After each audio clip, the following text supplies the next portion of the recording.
Right, I think it's working now. It's a good start.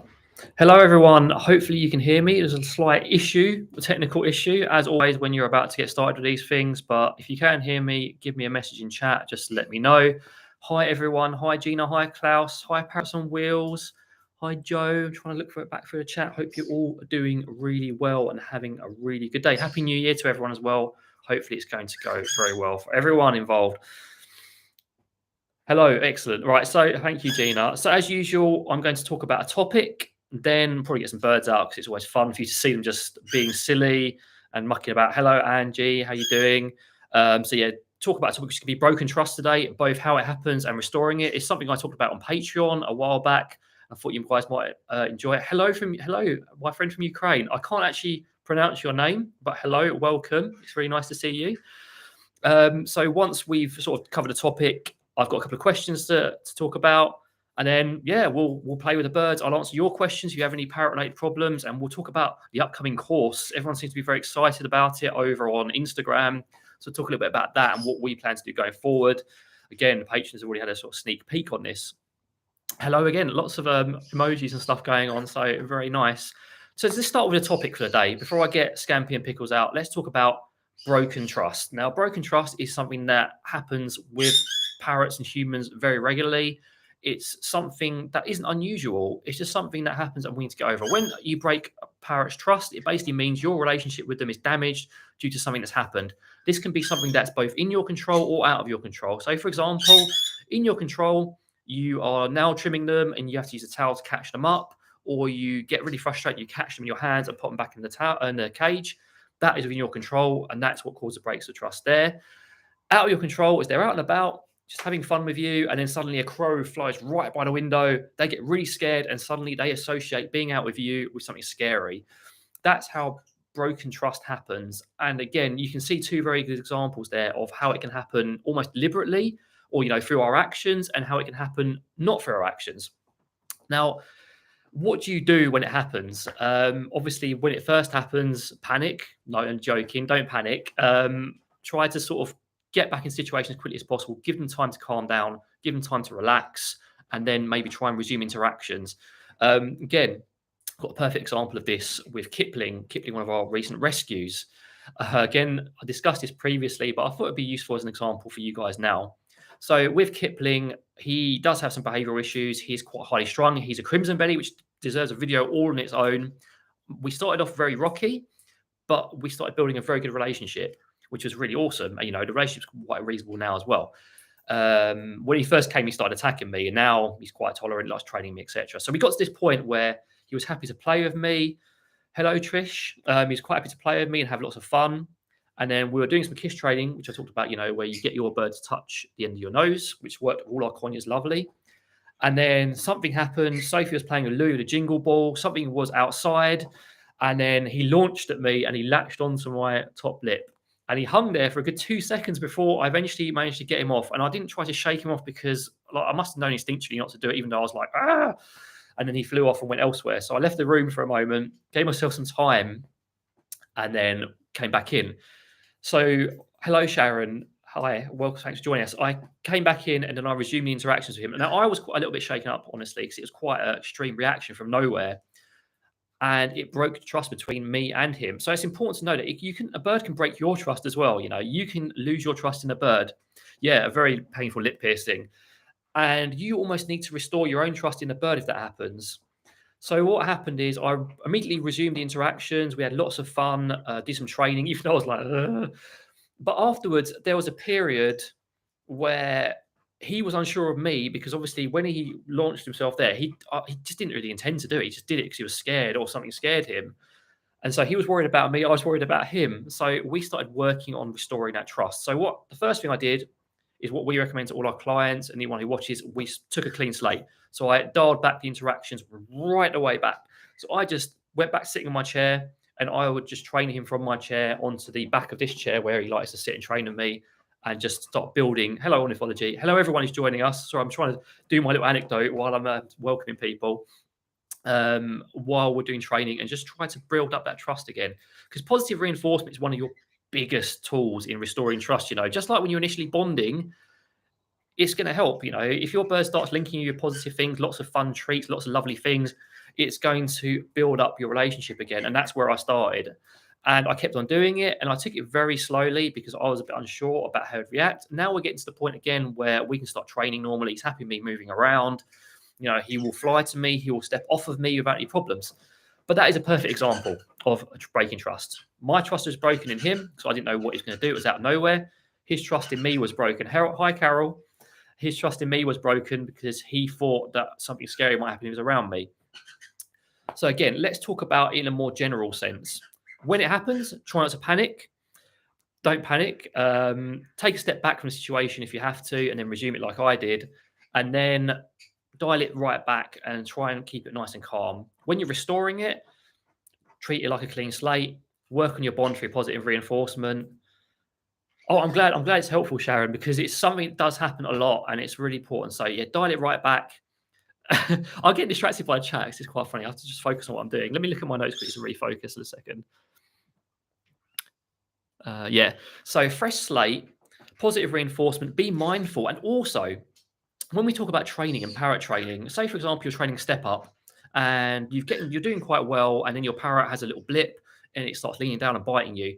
You can apply the same technique that you would from training with broken trust. So if your parrot starts misbehaving or doing something you don't want to in training, you take it a step back and you start working on that step. Say, for example, the stepping up thing, they're not stepping up properly. So you dial it back to just 1 foot of reinforcement. Same with broken trust.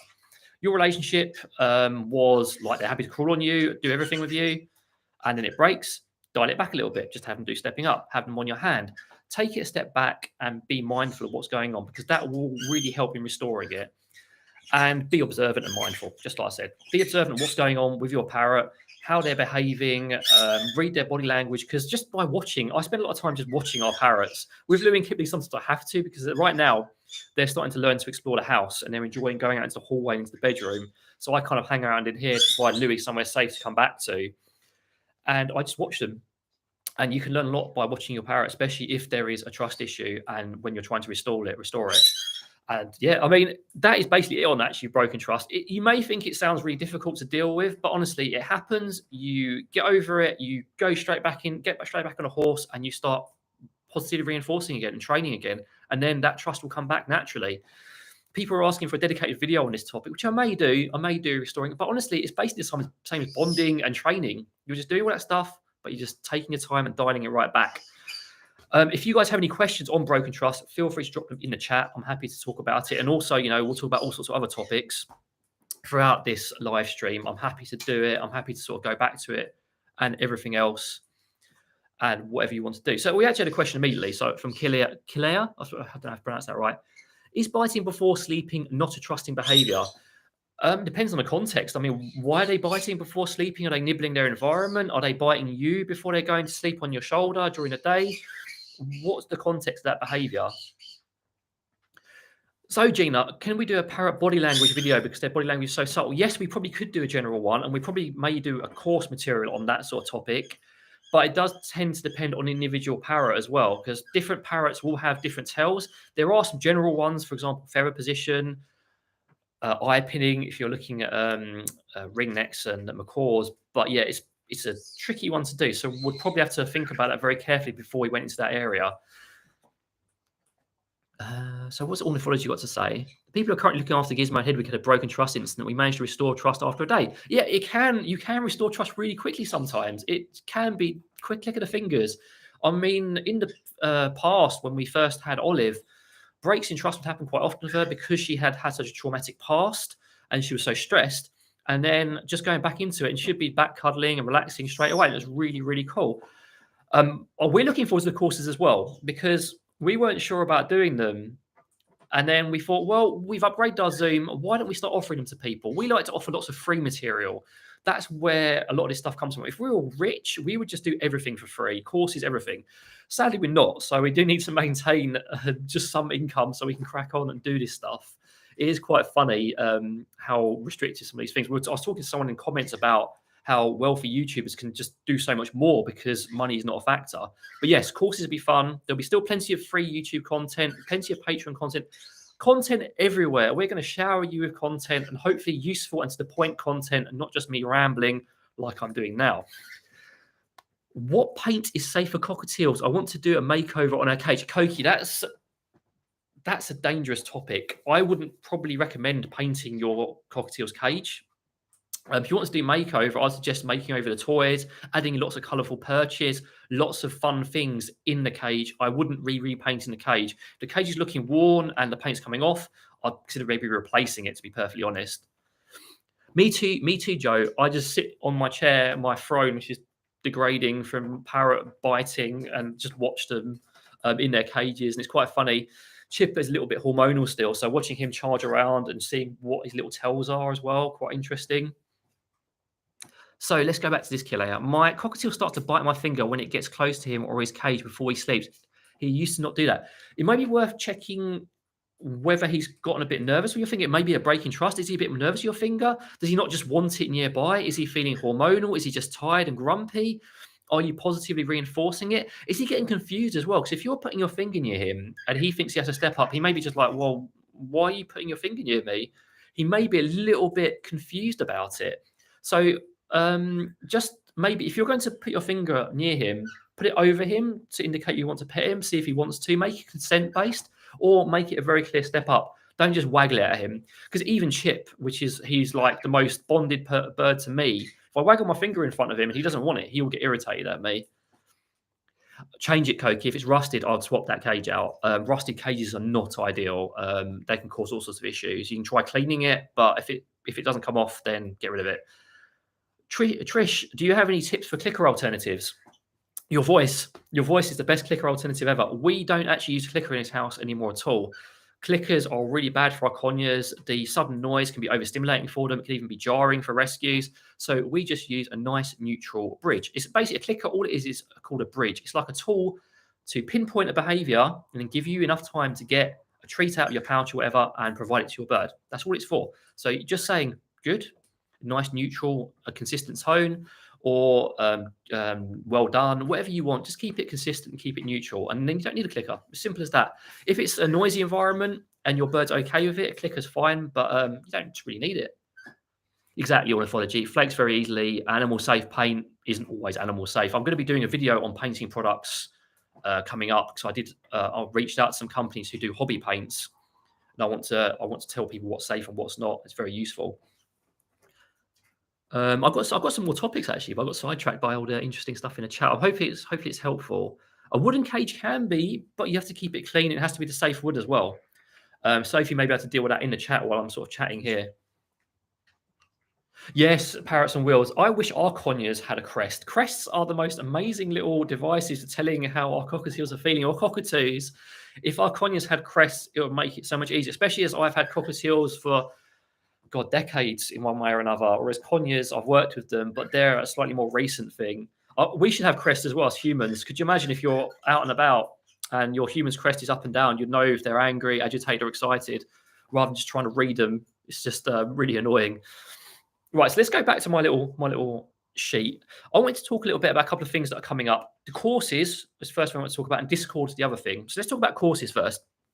So me and Sophie actually have a course, our debut course coming up, which is going to be called Nutritional Enrichment, Thinking Outside the Box, Thinking Outside the Bowl.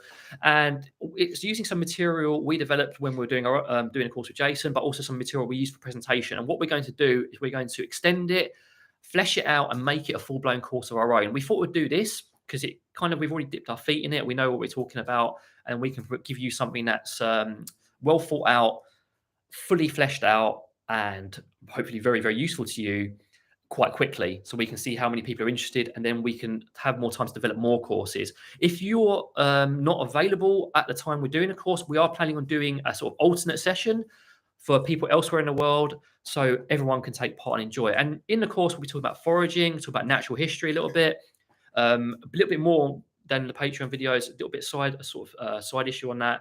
So you guys can learn a bit more if you have heard about it already. We'll talk about our zoo experience, because I have voluntary zoo experience. Sophie has professional zoo experience. Talking about other animals a little bit and what lessons we can learn from them, and all sorts of fun things there. And hopefully everyone who joins the course will be coming away thinking, wow, I didn't know you could do these things. It'd be very useful because we are constantly learning as well. We constantly say it. Excuse me, let me have a quick drink.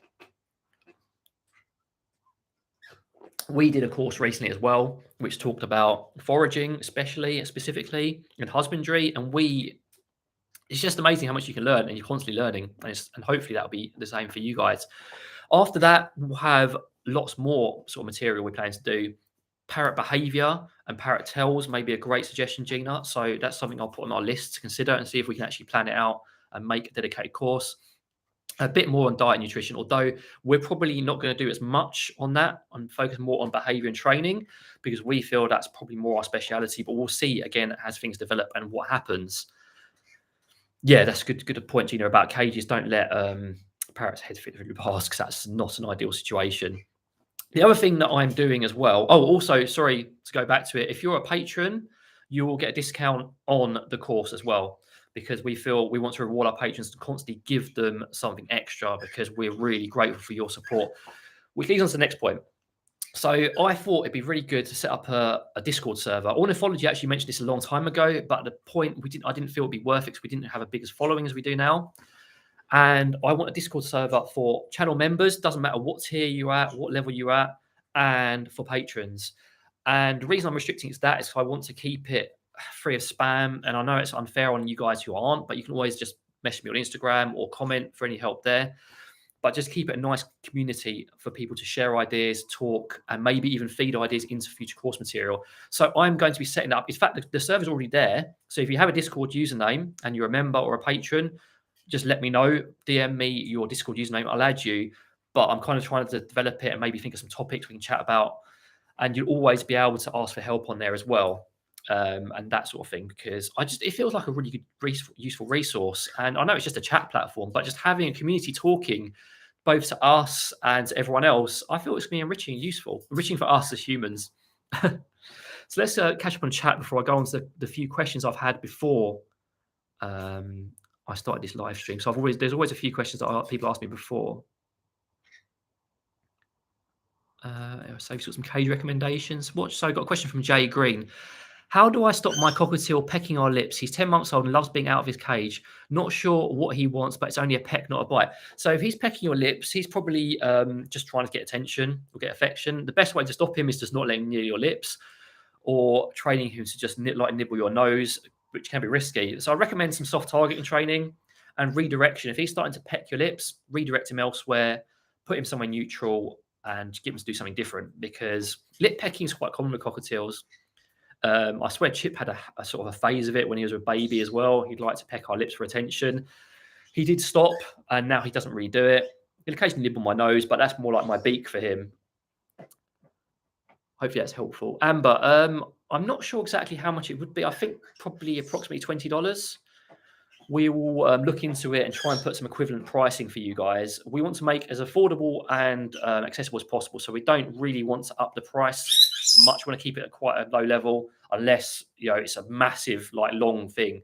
If we do a 3-hour thing or in different subsections, obviously be a bit more expensive. We also do plan to do certificates if you have CPD as well, just to give you credits towards whatever that is. We'll try and generate that. It's like you've got a certificate of attendance if you want that as well. Just as something extra for you guys who do take part in it. I was Koki linking. Remember, Koki, you won't be able to link external links in the chat because YouTube automatically blocks it. So be careful with that as well. Right, so the quick questions I had over on Instagram when I mentioned that I'll be doing this live stream. So people were asking about mixing parrot species, and I've actually had these questions on my comments recently, so I thought it'd be a good one to answer and just start people off of in this live. Mixing parrot species.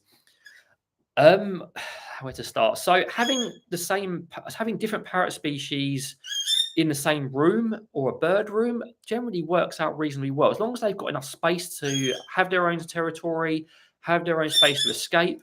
It works out quite well. I've seen all sorts of large spaces, large aviaries with all sorts of mixed parrots in there. That is great. I wouldn't always recommend mixing parrots, different species in the same cage. Some people do get away with it with smaller species, but then you have to be very mindful of their size range. You don't want to be mixing a medium parrot like a ringneck with a cockatiel. You don't want to be mixing a budgie with a macaw. It just doesn't work. So you have to use common sense with it. Just consider their size. That's the most important thing. Consider how they work. I know there's all sorts of different situations and different lifestyles. So do use your common sense and use your own situation. Ask us if you need help with it. But yeah, in a bird room, it works well. In the same cage, I'd be much more hesitant. There's nothing to say that different species and different sizes can't be friends. I've seen, there's this adorable video of a conure cuddling up to, I think it was an Amazon. And that's perfectly fine. It was in the large bird room. Both could escape the interaction if they wanted to. They clearly had been well socialized. Nothing wrong with it. It's just use common sense. Now, the other question I had is I recently did a couple of videos with trick training, and there's obviously the vending machine with Chip that people love. And then I've done the hand one, where I hide treats in my hands and then Chip picks one out, which I'll probably try and do live for you guys one day. Not today because he's in a fussy mood, but I'll try and do live for you one day. And people are asking how I do it. I've actually got videos on trick training on the channel. If you just search trick training or how to train your parrot or cockatiel tricks, it'll pop up.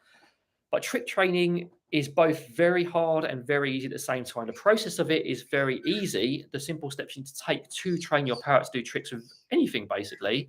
However, it does require a lot of patience. It does require a lot of repetition. And not all parrots will pick it up at the same time or ever in some cases. They may pick up one trick and be like, I don't know what this other trick means. So you have to be very mindful of that too. Right, so what the steps are. So the very first step, say for example, I want to train Chip the vending machine. The very first thing I did with Chip the vending machine is I did desensitization work. I got the vending machine out, I got little bottles, and I just let him see them and run up to them, peck them. If you peck them, I'd give him a reward just to reinforce it. Let him get used to being around them and enjoying them. And just knowing they're not a threat to him. Because if you try and jump into a trick straight away and your parrot's like, I don't know what this is really terrifying, it's going to fail. So you need to do a lot of desens work, getting well used to it. Once they're used to it, then you start getting them interacting with it. So I call it interacting. There's 3 steps. You've got desens, interacting, and successful approximation. So you've got your interaction step. Interaction is just picking up a bottle, dropping it on the floor, pecking at the vending machine, interacting with it, enjoying it. Immediate reinforcement every time. He's not even doing the behavior I want. He's just enjoying being around that toy. Treats every single time. Kipling has given me an opinion in the corner as well. And that's it. And that's what you need to do, that step. So next step is successful approximation. So once your parrot is well used to it, once your parrot knows that interacting with it gets them a reward, you start shaping your behavior in little steps. So the first thing you do is you start rewarding Chip in this example for even putting the little bottle anywhere near the vending machine. Then you start rewarding him for dropping it right next to it. Then you start rewarding him if he tries to put it in. And then finally he's dropping it in and he's coming out. And you just do it in little steps. And eventually they will get it. They're quite smart. Even budgies, they just don't get enough credit for how smart they are. Small parrots in some ways are smarter than big ones because they have to work harder. And that's a bit controversial there.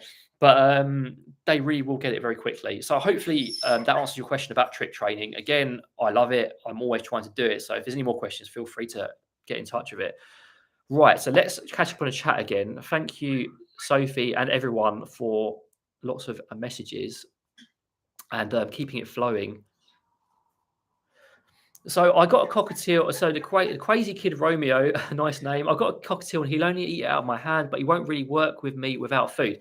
Initially, I don't know how long you've had your cockatiel, but initially that's what it's going to be like, because we always say that you should always treat and reinforce with a high value treat. Because your cockatiel is not going to work for free, especially if they're not so sure about you. So what you could do is cut down the portions, find its favorite treat and cut down the portions.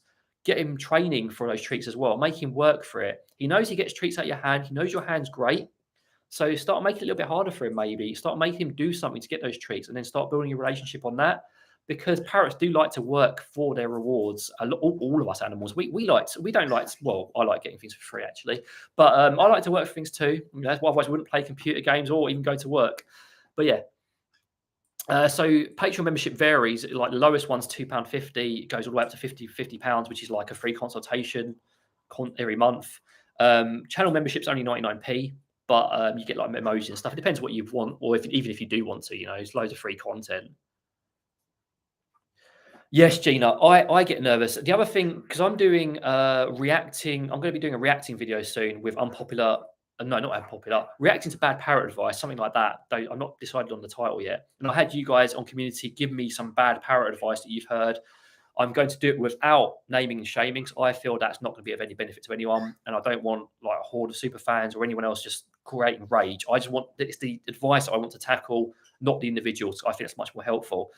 I see a lot of videos where you see people introducing little conures to huge macaws or huge dogs with budgies, and you can just see it's unsafe. And we get the messages like privately about what happens behind the scenes, and it's just.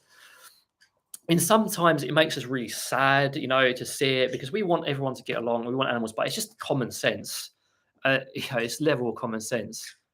Yes, and level of aggressiveness is also important when you're mixing birds. Budgies, despite their size, can be really naughty. Conures as well, despite their size, can be really naughty as well, very aggressive. A lot of people, conures and ringnecks seem to be the popular pet at the moment, like the trendy pet. I see it a lot on TikTok.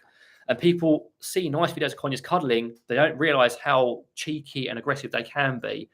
It's just worth bearing that in mind with them. Blimey, there's a lot of chat going on. Do forgive me if I am being a little bit slow. I'm going to get Pickles and Scampi out in a second. A lot of revolves around mood in parrots as well, Rob. That's very true. Oh, wow, Sharon. It turns out my bird room is full of, I don't know if I'm going to get edited for that, so let's leave that out. There's been some husband and wife swapping. I'm not sure if this is temporary or permanent. Can same-sex bonding occur and stay peaceful? Yes, of course. Like, you can have parrots of the same sex bond, and I don't want to say anything, do things together and it not be a problem. In some ways, it's better because obviously you don't have any eggs to worry about. They can bond, they can do things, it can work all right. Obviously, you don't want any aggression, so do keep an eye on their interactions between them and making sure that it's all peaceful and relaxed. And if the partnership don't cause any issues. Yeah, me too, Parrots on Wheels. I love trick training. I get lots of joy out of it. I haven't been doing as much as I wanted to recently, which is sad because lots of other stuff's been going on. And also, Chip's been a bit grumpy in the mood. He likes to do his ring toss at the moment, but everything else is kind of boring. So I need to find a way to get him back on focus. Maybe I need to redo a treat hierarchy test with him.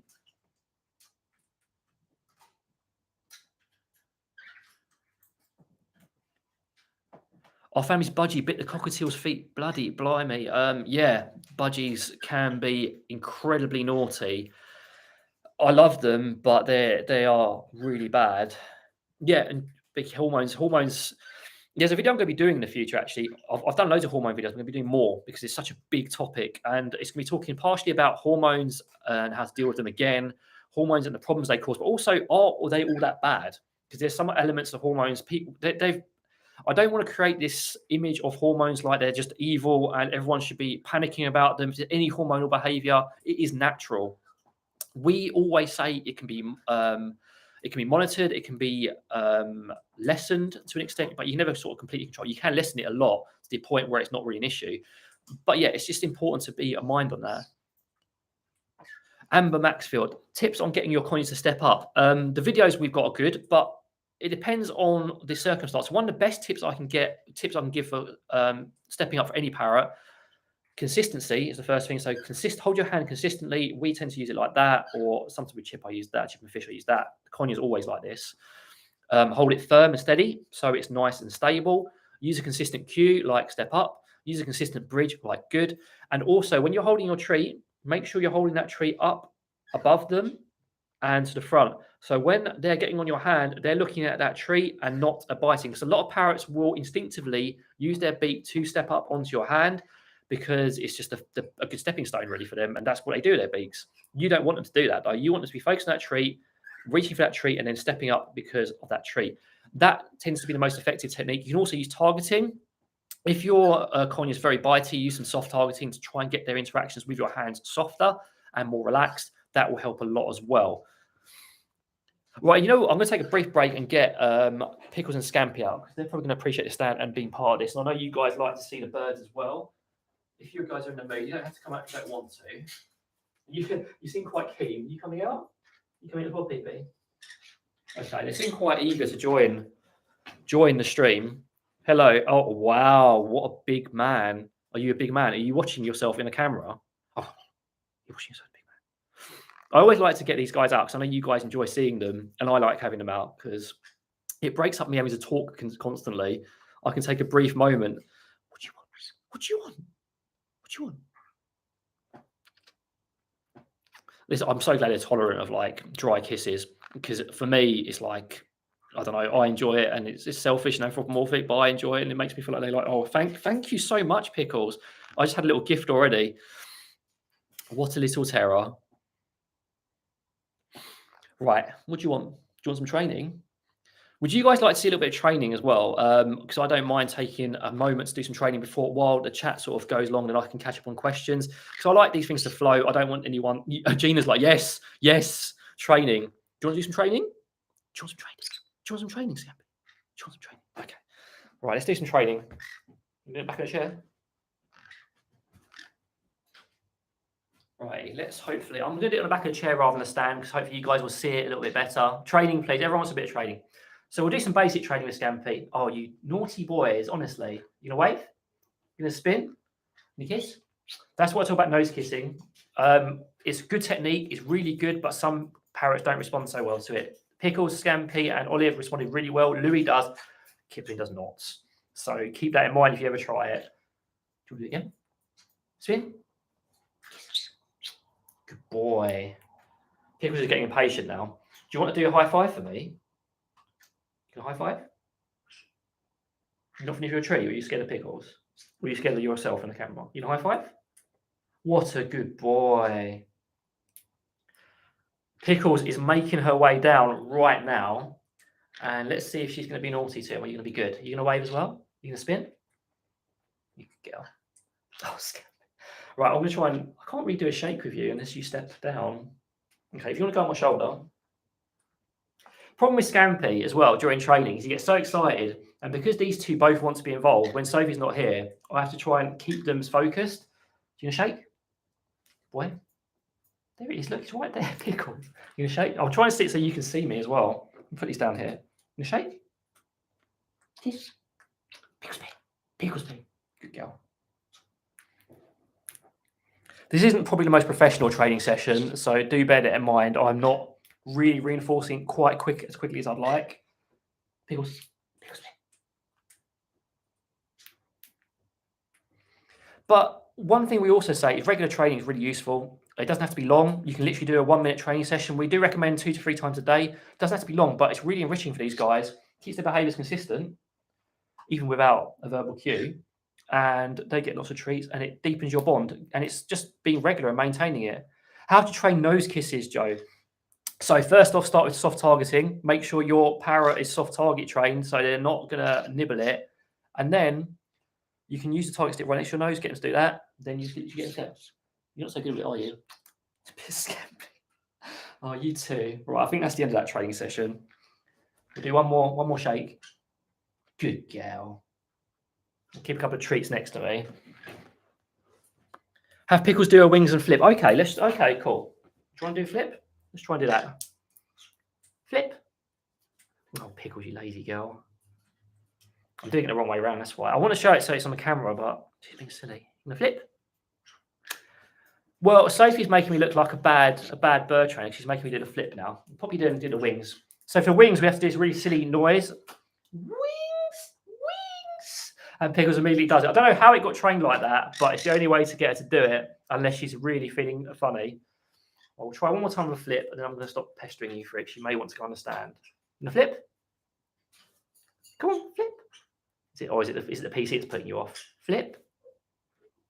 Oh, PP, you really are making me look like a bad trainer now. Flip. Flip. Right. I know when I'm defeated. So do you want to go on there or do you want to stay with me? You want to go on there. What I can do, I'll try it with Scampy a little bit later because Scampy is a lot more consistent with flipping. He absolutely loves it. And I'm just going to clean up this bird mess that I have on me now. Another inevitable problem of having birds. But yeah, I'll try and do it with Scampy for you if you remind me. Hello, April. Right, so let me catch up on the chat a little bit as well now. Normally, I sort of sit there with Sophie and I'm like helping her out with it, but she's in the other room at the moment. So Forza, I'm aware my birds aren't going to be ready yet, but I've had them for almost a week. But I'm just curious when a good time to start trying to get them out and bond with them. You can start bonding immediately, Forza. Passive bonding is the best technique because it teaches them that you're not going to force interactions with them, and it's just a lazy bonding. You just sit near them, do your own thing, play a game, scroll on your mobile, watch my videos because they're just so amazing. Enjoy yourself. You don't have to actually do anything. You can try targeting through the bars as well. These are all things you can do right from the start. And then you can sort of try and get them out and try and do more things. You can gauge how receptive they are to you by doing passive bonding, because they'll come closer to you through targeting, how smart. And there's lots of things you can do right at the start. It's really useful. Rob, mine steps up first thing in the morning. You know why that is? Because we actually use that as a technique. We like to do training sessions first thing in the morning, or recommend them, because your bird's always going to be hungrier and more motivated. It's the best place to get started on training. Like in the morning, they're going to be motivated. You can get a training session in there, even if they're difficult or not as motivated, they can really enjoy themselves. It is incredibly useful as a training technique. We would never, ever recommend starving your bird, so do not infer that from this. All it means is you do it before you change their food, because they'll have their evening food, which should be less appealing by that point. Parrots on Wheels. Apart from you and Sophie's awesome channels, what other parrot YouTubers do you like to watch? Are you talking about, if you're asking us, we watch Ellen the Birds. Mainly because she has cute birds. She's genuine with what she says as well. She's willing to take new information in. We like Mikey and McCaw for the free flight. That's quite nice. What other ones do we watch these days? So I'm just calling to Sophie to remind me what other ones we watch these days. Love of Pets is all right. She's nice. Yeah, it's on the spot. We'll have to come back to that one. Oh, Scampy's come out. Scampy's noticed that Sophie's in the room, so he's flown over. Tony, I have two budgies, Jack and Jill is such a bully with Jack, but you said to watch them as long as she's not drawing blood. Yeah, they can be bullies. Female budgies can be worse than male budgies. So it's worth letting them get it out of the system, but breaking up anything that's too dangerous. Okay, I'm trying my best. Tongue-tied. Trying my best to find sites that sells good seeds and safe for my cockatiel, but it's hard to find a site that ships to my country. Where are you from? And we may be able to help you. Remember, you want some seed in your parrot's diet, but you want all sorts of other things. Your country must have loads of fresh, lovely veg that you can feed them. Fresh veg is great. Sprouts, legumes, all sorts of things. There's loads of things you can feed your parrot. Explore our channel. There's loads of stuff. He's getting impatient now. He knows you're there. Gina, you're being naughty again. You're being naughty. Thank you, but you're being naughty again. We like Stacey's flock and flock talk as well, don't we? Do you want to come in for a moment? I look a bit dishevelled. Dishevelled. I'm here. Hi everyone. I'm in my pajamas. Scampy can tell you that we like Stacey's flock. We like flock talk. I feel like you're gonna flip. You flip. Look at that. So smart. You see, Scampy is a world-class flipper. He's a hero. You want to do it one more time? Flip. Oh, Pickles is a bit lazy with it. She'd rather do other behaviours.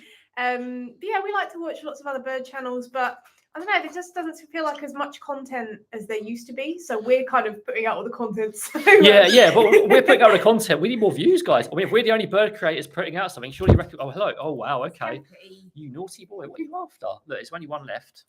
So come here. What are you doing? Are you scared of the laptop or something? He's going to try and end the live stream, so let's not do that. Let's get people involved. Yeah. Come on. Good boy. What a good boy you are. So I'm still trying to catch up on the chat. Yeah, they're very, very. Oh my goodness! Right, we're going to get something high value and then pop him on the stand.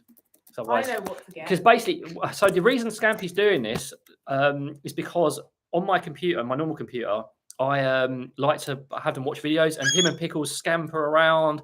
They chat, they play with me. They absolutely love watching movies. It's like a drive-through for them, a huge cinema screen. So he's trying to do that now. And we're using the ultimate high-value treat now, which is the filled straws. The filled straws.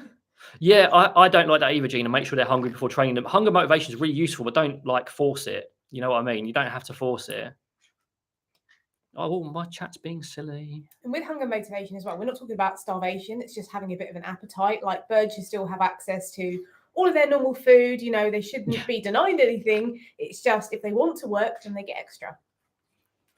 Joe, can you make a video of all the things one could train the cage? That is a very good idea. That would be a nice video Somebody title. asked me that as well. So Either of us, both or either of us will be doing that.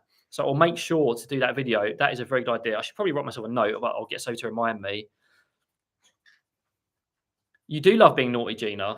We thank you for it, but you are very naughty. If you're new to the stream, anyone who decides to donate or anything gets called out for being naughty, basically. You're called naughty, but in a good way. We're very British about it. We find it a bit weird and awkward, so we're not sure what to say about it. We're very grateful. We do not expect it. We're just glad that you can be here to chat to us. Yeah. But it's super generous, and we just say you're naughty, and it's just a bit of fun. That's exactly it. We're not insulting anyone. It's a little in joke. So if you're here now, you're in on the joke.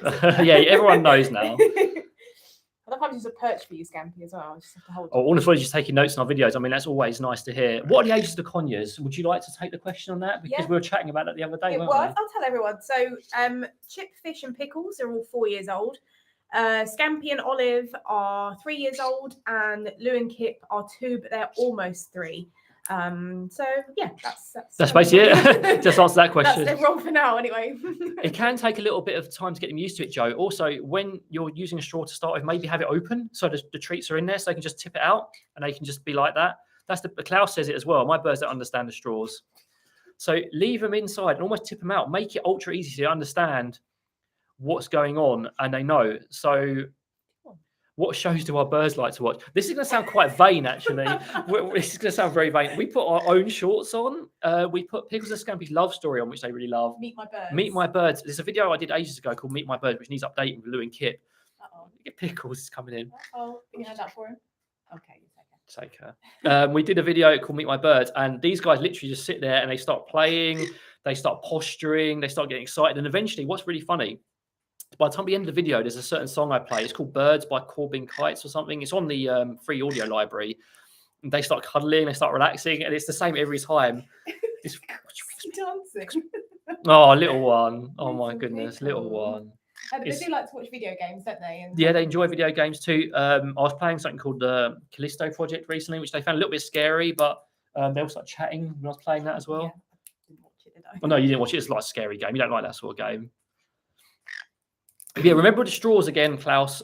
Make it really easy. Make it really simple. You're not going on top of that laptop. You can do it on my laptop, but this one we can't afford to have that. Right, so let's go back to the questions again. Akila, sorry if I'm mispronouncing it. I have a tame green cheek conure from a few days ago. She's making lots of noise when in cage and no issues when with us. Have any idea why the sudden behaviour change? She may just want to be with you. She may just like being out of you and not being in a cage. Maybe there's not enough fun things in the cage for her. Maybe consider, I don't know, because I don't know what the cage size is. Probably just because she wants to be with you. Are you just chatting while I'm chatting? Are you telling everyone off? You telling everyone off while I'm doing it? But yeah, I'll look at the cage size, the cage furnishings, how much interaction, how much time she gets out and about. That's probably why. It could also be hormones, but more like the other things. Also be fostering independence too.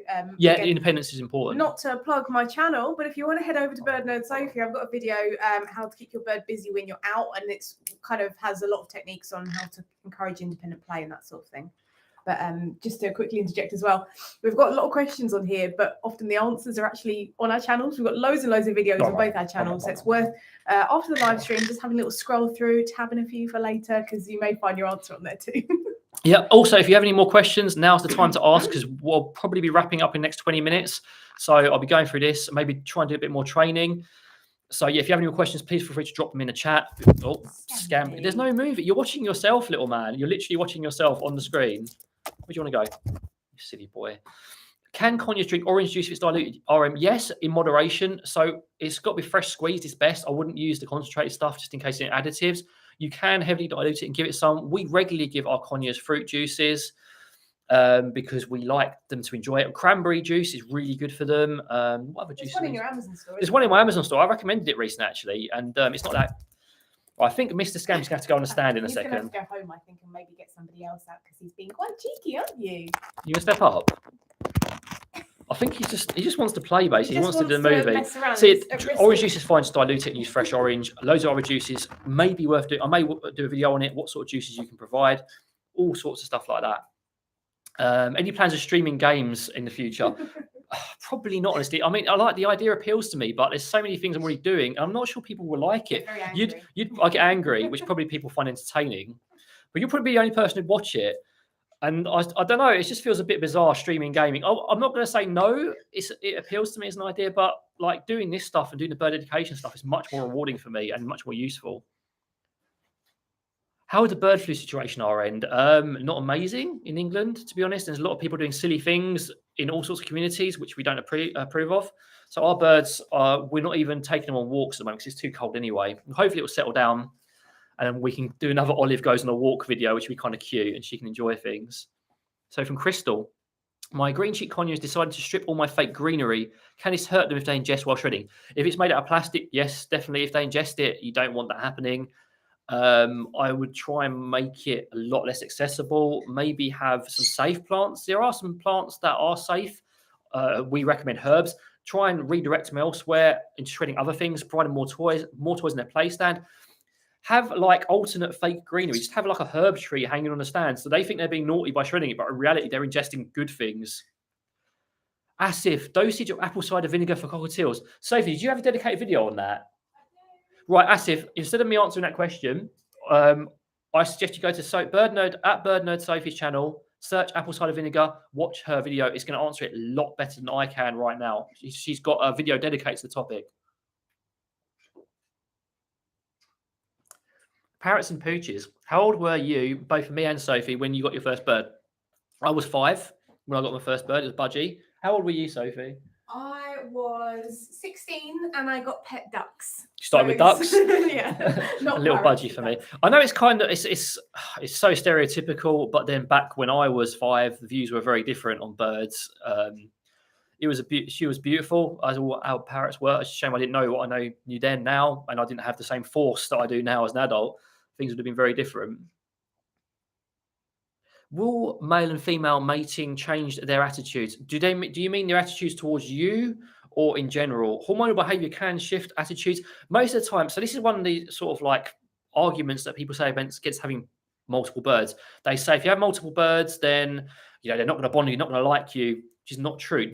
Where this comes from is when you have 2 very hormonal parrots and they start nesting and the human hasn't put enough bonding work in.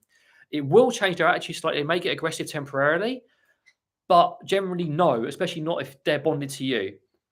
But generally we try to discourage mating in a pet environment because it's not good. And, you don't want eggs and little birds, running around unless you know what you're doing and prepared for it. Take care, Rob. Thank you for joining us. We love herb trees, Gina. They're a lot of fun. Conures seem to go wild for them, especially when they understand them. Really? Cool. Budgies are awesome, really. I really love them. So have I missed any questions here? I think we've got them all so far. So Seal, what are the healthiest herbs for conures? The healthiest herbs and the herbs we like to recommend a lot are mint. These are fresh, by the way. You can find dry, but fresh is much better. We like mint.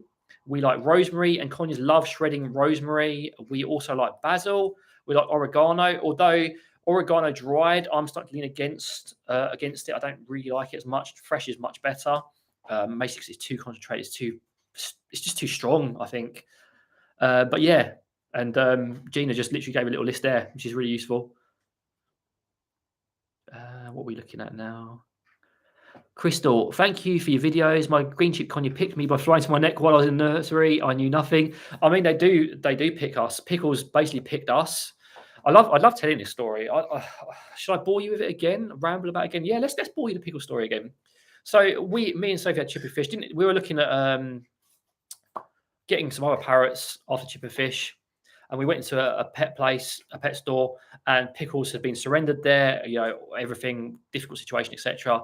Walking past, and there was no label on her or anything. She was there. Looked down, and then I looked down, and she started coming right up to the corner.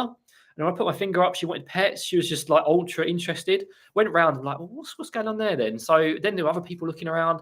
Me and Sophie went up to the counter and asked them about her, and they sort of told us a sad story, etc. And we were like, okay. And we weren't sure though, because we weren't ever considering a conure, because I'd worked with them in the past and I knew they could be noisy and annoying. And Sophie was like, maybe we want something else. We went away, got to the train station and thought, you know what? Why not? So I phoned up immediately. Like, right, we're taking Pickles. We really love her. Is that okay? And they were like, yep. And then literally 5 seconds while we're on the phone call, another couple walked in and wanted to take us. That's how we got her. And then we took her home the same day, and no regrets. She's such an amazing parrot, you know. She taught me more about conures, because previously it would be sun conures that I'd worked with. So with green cheeks, it was a nice educational experience for me. It's just lovely birds. All of our birds are lovely. They're really awesome little creatures, and we love them all. And I don't know why YouTube's doing it, but you're here now. There's still at least another 15 minutes odd, so you can join us for the rest of it. And hopefully get some fun out of it. We talked about broken trust and like at the start about courses, so feel free to watch it through afterwards. RM, how can you get birds to sleep when it's lighter for longer? During summer, we actually use blackout blinds, little suction cup blackout blinds on our windows. We don't like to have big curtains in our living room for them, because we want the natural light cycle when it is other months to sort of progress and be nice. So we black out blinds and we take them down when it's their wake up time. What else do we do? Let me think. When it's lighter for longer, having a nice routine also helps as well, so they know what to do. Conditioned calm can help. I've got videos on that where you play a sound and that helps them to get relaxed for bedtime. You can use that sound to keep them in the routine of bedtime. A little bit of variation is fine, but yeah, sometimes they will get up earlier and start screaming. The blackout blind's been the best thing for summer for us. So Jessica, is an avian vet the same as an exotic animal vet? If not, where can we search for avian vets? I've also noticed that very few vets own birds. That is a problem, Jessica. A lot of vets like to stick to dogs and cats and maybe bunnies because they're easy money and there's a lot less training involved. I would ask the individual exotic animal vets. An exotic animal vet's going to be a lot better for you than a normal vet without the training, but there are avian vets who specialize in birds as well. So if you have an exotic animals vet, I would just ask them, do you have experience with birds? What do you know? And they'll tell you, or just ring them up, and then that's it. Where can we search? It's very difficult. In our nearest our little area, there's only one locally, and they've retired and they're now training someone else up. So it's like this a lot of the time. I'll say if he's coming back. I'm here, but off screen because I look really disheveled. But if you ever need any help finding an avian vet in your area, do drop either me or David a DM and we will look for you. We have our sort of tips and tricks with searching where we can try and find one, give you some options. But yeah, we're more than happy to help if you're looking for one. Crystal's also made a point. Some zoos will give referrals to avian vets. It depends on which ones and how good they are. So keep that in mind too. So we don't actually cover the windows in winter. What we have is you can probably see it just in the corner up there. It's like a net curtain which takes the edge off the light. But basically we have like a wooded area, like a line of woodland between us and the street lights. So the light is a lot less intrusive for the birds, even in winter. And that allows that natural light cycle to come in. And so we don't have to put anything else on. Also, it's England. So if we put the blackout blinds up during winter, it would make it awful. It's also good descents for them as well, so get used to some change. Because if you have a parrot or a bird in complete silence, complete darkness, that's what they get used to. So if there's any change to that, they're going to be a lot more sensitive to it. They're used to minor light changes, like in a natural environment, like the moon. It'll make it a lot easier for them because they're used to a little bit of light. They're less scared of it, and gradual changes in light cycle. We find it a lot more helpful. Crystal, is my green cheek connie's like in toddler mode, does not nap during days. Why they do this? They basically copy each other. They learn from each other, and green. It's also it's like a toddler, as you say, and they're entering that sort of time where they're going to be misbehaving. When they get older, they'll settle down a little bit. So it's all about training. Using conditioned calm during the day can be helpful. Try and search for that on my channel. It should be relatively easy. If not, I'll try and find you the video link if you let me know. And then yeah. Joe, the Germany is a lot further ahead than the UK when it comes to parrots. It's a shame, but yeah, I'm not going to go on about the UK too much. Yeah, it's terrible twos, Gina. Very true. Yeah, you could ask that as well, Joe. Yeah, Squirt's a very cute name, isn't it, Crystal? It's an adorable name for a little one. Right, you guys, any more questions? Anything else you guys want to hear about? Otherwise, I'm probably going to wrap it up in the next 10 minutes. Just to anyone who's joined this stream later, remember, me and Sophie will be offering courses soon, starting off with nutritional enrichment. It's not an advert, it's just because people have been asking an awful lot about it. We will let you all know about the courses on community, on Instagram stories, etc. So you guys can join if you're interested. Again, we'll probably, if there's enough interest, we'll do another one, the same material for people in different time zones, so no one misses out on it. We'll be doing much more in the future, and there'll be lots of it. So hopefully you'll find it very useful. I hope I've called out everyone. Hi, hey AC, is there a good bird sitter website in the UK? If you know of one, could you please tell us? We would absolutely love that. No, we don't know of one. We try to search for them because obviously we've got so many parrots, we can't go away. You know, we need someone who knows what they're doing to come in, and it kind of traps us a little bit. My neighbour's got a bit of experience with our birds, so for a day or an evening, that's it. But beyond that, you know, we haven't had a holiday in a long time. So yeah, we would love to have it. And you have to be careful who you get in because a lot of people say, "Oh yeah, I've got experience with birds," and it turns out they just like looked after a budgie for a day, you know, and you don't want that with you. How do you feel about birds and mirrors? We're not the biggest fans of mirrors, honestly. We find that mirrors lead to overstimulation, especially in a cage, lead to hormonal behaviour, lead to all sorts of problems. I'm a little bit more relaxed about mirrors outside the cage, as long as it's supervised interactions. It can be fun and enriching, but mirrors in the cage, I think they're a no-no. I think they're just not very good. Drew, your cockatiel still doesn't trust you enough and tries to bite you. It's the usual bonding techniques. We talked about this right at the start with broken trust. You know, you need to find out their favorite treat, get their diet on point, keep treating them and getting them used to you, rewarding them for interacting, you training them. Target training, soft targeting, treating through the bars. All these training techniques are the best way to start building a bond with your cockatiel. It does take some time. Crystal, are these subscription courses? No, they're not subscription. The only sort of subscription service we have are Patreon and membership, but we try to keep the cost very low for them, where you just get extra videos. These will be one-off courses. We do plan to do series of courses when there's just too much to cover in bite-sized sessions, but they won't be subscription. They'll just basically be you pay a one-off fee, get the material, get a certificate at the end of it, basically like that. What was it like, Crystal, interviewing them? Was it an interesting experience? Yeah, Joe, if you want to do that, I don't mind sort of like sending it we don't mind being middlemen. Yeah, Gina's correct. Mirrors and recorded parrot sounds can confuse pet birds and it causes stress. Recorded parrot sounds are okay again in moderation because you can see, like, talking about pickles and scampi in front of the screen. It's supervised, it's with me. I can look at how they're behaving and seeing if they're getting stressed or relaxed. But some people like to have, I don't mind if it's like really background. Like we have a rainforest sound where there's a very tiny little bit of chirping.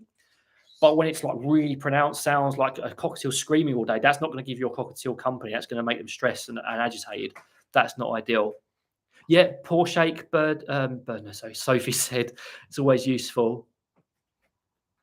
Thank you, April. A lot of you guys are very supportive in your comments. It does help us because sometimes, you know, when I've used down or a bit stressed, just hearing from you guys and how we actually do make an impact is important to us because that's what we want to do. We want to make an impact. We want to change things for the better because it is a long way to go in the not bird community, but in the bird world. You know, a lot of common practices are just outdated and need to be changed.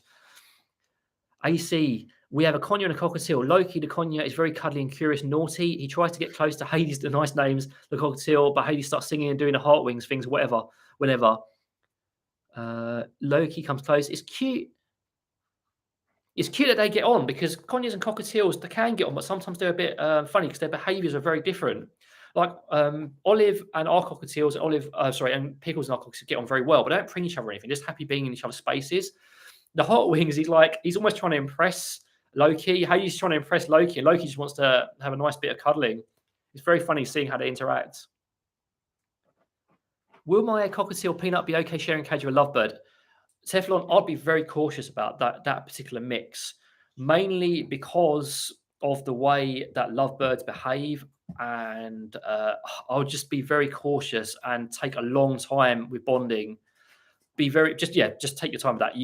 I wouldn't say it's not possible, but it will be difficult. The courses will be on Zoom, and will you be able to watch it back?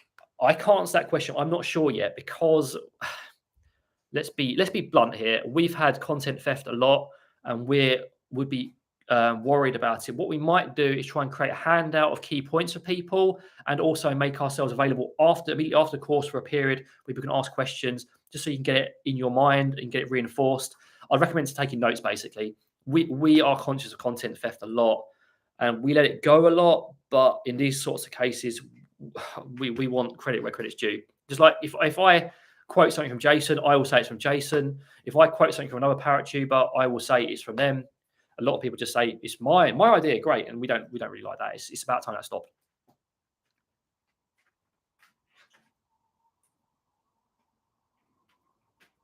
10 birds. Wow, Christy, you got loads of birds. It's quite cool that they were willing to sort of like engage. That's another way you can vet people in general, because it's about when you're looking for pet sitters and all sorts. And also when you go to rescues, you can gauge what sort of person or what sort of rescue they are by how willing they are to answer the questions, their mannerisms, their attitude. Just like when you're reading birds, people have a lot of tells, and you can tell a lot just by observing them. Thank you, Gina. I mean, if he's snapping him a lot, maybe both males, it could be in even more time. Maybe you should work on some like structured bonding exercises between them, AC, because maybe some communal feeding, some communal foraging, all sorts of activities like that will help them to get on better, and you may see a little bit better snapping. Cockatiels cockatiels and conures are quite prone to snapping when they get fed up. As long as it's just a tell off, that's okay. But yeah, you will see snapping sometimes. It's not uncommon at all. Yeah, and I wouldn't call it struggling, and I made it sound probably worse than it is, but it is a situation we have to be conscious of. And when we first started, a lot of ideas got lifted, and I have this sort of like it was Sophie's ideas that got lifted by this other YouTuber, but I was the angrier about it, and I still maintain a grudge to this day that they were stolen and not credited. Darn that person. Righty, so I'm going to wrap this up. I was just going to say. Oh, Sophie wants to. Yeah, no, I was just going to pipe in with that. We've both had content. Yeah, someone stole one of my shorts when I started my channel. They got 5,000 subscribers and 1 million views out of my short, and then I didn't even know because no one told me until it was too late. And then I've had a whole video stolen by a YouTuber who has more views than me, ideas stolen by YouTubers who have more views than me. We're all for collaboration in this community, and as David said, we love to say where we get our ideas from, because it's not just people can only watch our channels. Yeah. That's it. We can all watch each other's channels. We're always watching other YouTubers. My main form of entertainment is YouTube, but it's when people literally just copy us for the clout that we don't like at all. Yeah, I mean, why not just quote people? I referenced bird tricks in one of my videos. I said that's who I got the information from. I think it was a guide to recovering a lost bird, and I quoted it. And if I say, for example, if Ellen the Birds produced something that I thought was interesting, I would say that's from Ellen the Birds. What's so difficult about that? It's just pathetic where some people just lift ideas. From Crystal, my green cheek conure attacks the hubs. When hubs approach the cage to give treat or take and lunge at him, is this bluffing and hubs need to bluff back? No bluffing back. So if your green cheek's conures behaving lunging, protected contact for the cage is a great place to start for a start. Baby Olive's joining us. Hello. Should I wave at everyone? Hello. What a good girl you are. There's one more treat down, I think. Yeah, kiss. So you don't want to bluff back. You want to wait. Your husband wants to wait for the conures to calm down, and then try and treat or do an interaction, because that's what's going to promote calm out of the cage later on. So you want that conure to calm down. You want to reinforce that calm. You want your husband to provide those treats to calm down the conure. Bluffing back doesn't really work. I mean, you can muck around. I've mucked around with Kipling sometimes, but certainly not during a training session, because you want to promote that calm and good interaction. Thank you, Parrots and Pooches. Thank you very much, Anne. You're being naughty. that's the thing, being naughty. It's a shame that YouTube didn't notify you earlier, so you could join in a bit earlier, but it's good fun. We're going to start having kind of structured live streams. So we're thinking maybe David has the first Saturday of the month and I have the third, just so everyone kind of knows when to tune in, because we've tried kind of having structured upload schedules, but we'll let you guys know when we've decided on it. But we're thinking that's hopefully going to help for people to be able to tune in and go, oh no, I know it's David's time to be live. So, yeah, it'll be a regular thing, so you guys will know, and then you can just quickly look at on our communities, and you'll be like, right, that's the day that's normally going to be. There's the link. I can just bookmark that or join in at this time, so you won't miss out, because we are finding this becoming an issue. A lot of people message us just before or after, like, I couldn't find this, and we want most of you to get a benefit out of it and enjoy it. We want everyone to enjoy it. Absolutely. And we can all enjoy Olive's beautiful colours on the screen right now. Yeah, look how pretty this bird is. And when she first came, these colours were very dull. She stank. Oh, look, have you noticed someone just mentioned Discord? We'll have to talk about that again as well. So I got a few minutes left. So I found bird tricks before you guys. After you being in the UK makes it easier to follow. Yeah, I mean, it is regional. We have a small.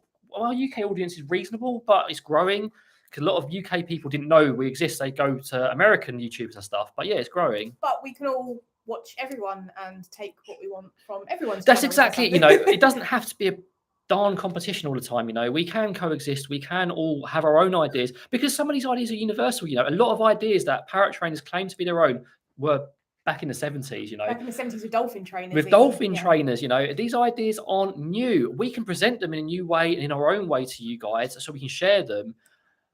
But there's some unique ideas and some ideas that are universal. So we're all in it together. That's why we like to see it. Maybe very naive of us, but that's how we want to see it. So AC, a birdie themed Discord server.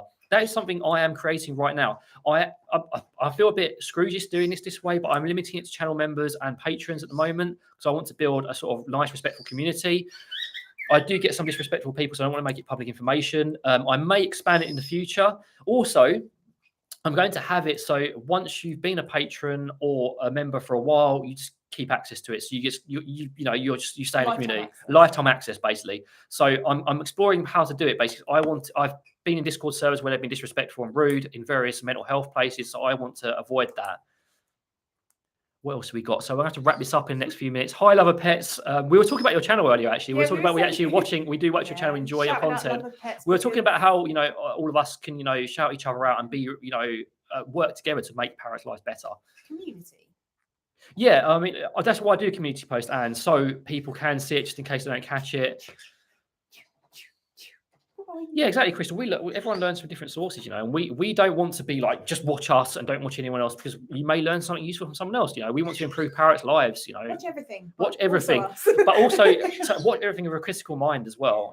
Don't just take everything anyone says.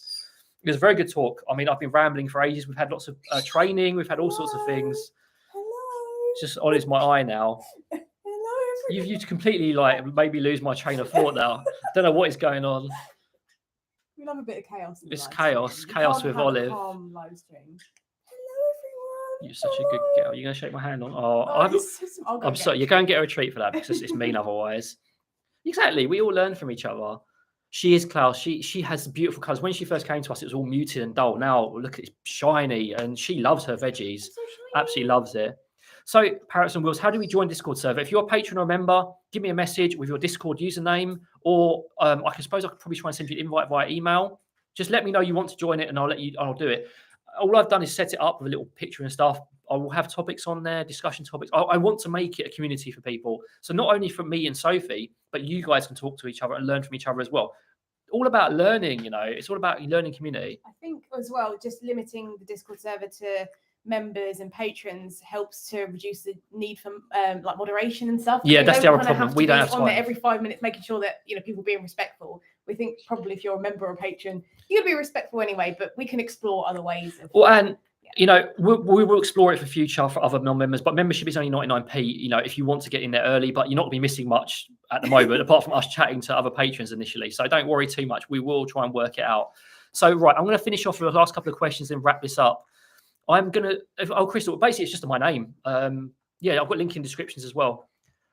So Knick-Knack, just to deal with your question before we finish off. Hello, I have a male cockatiel, 8 months old. I just want to know what it is, because my cockatiel's gotten a bit off a blue off the tip of his beak. A bit of blue on the tip of his beak. Are you sure it's not coming from a toy or a food, or maybe in his previous home? It's very unusual to have blue at the end of the beak. If the beak was going to be bruised, it would likely be kind of black or purple. Yeah. It would be blue. So quite often, if a bit of water gets on a toy and then they rub themselves on it, they can become multicolored. So observe how they're interacting with toys and stuff. See if there's any blue toys that may be running or any water nearby. If you notice any sort of problems with the beak, like they're sensitive to eating or they're not cracking things they would normally, like a sunflower seed, for example, maybe consider having a vet visit to make sure it's okay. It doesn't sound like anything to worry about, but it's all good. Yeah, links in the description. Right, guys. So I'm going to have to wrap this up so we can have some snacks. It was lovely talking to all of you. Thank you, those who were naughty. Thank you, everyone who joined us. Thank you all who contribute to making this a good community. The next live stream this month will be Sophie's. I may pop onto it and wave Olive in the screen just like she did for mine, but my next one won't be until next month.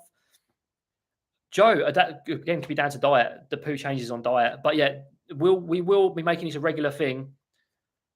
Okay. If we're talking about poo changes, can I just say that we have a blog post on bestbehavebirds.com all about parrot poop, and I made loads of parrot graphics. So she's got some graphics on there. Did you do a video on it as well? I did a video on it, yeah. Sophie's got a video on her channel about poop as well. You can learn about it. So yeah, again, thank you very much for joining. So we'll make this regular. I'll always update when these are on, but we'll try and keep it to the same weekend. I may vary the time by half an hour in the future, just so more people can join later, but we'll see how things go on.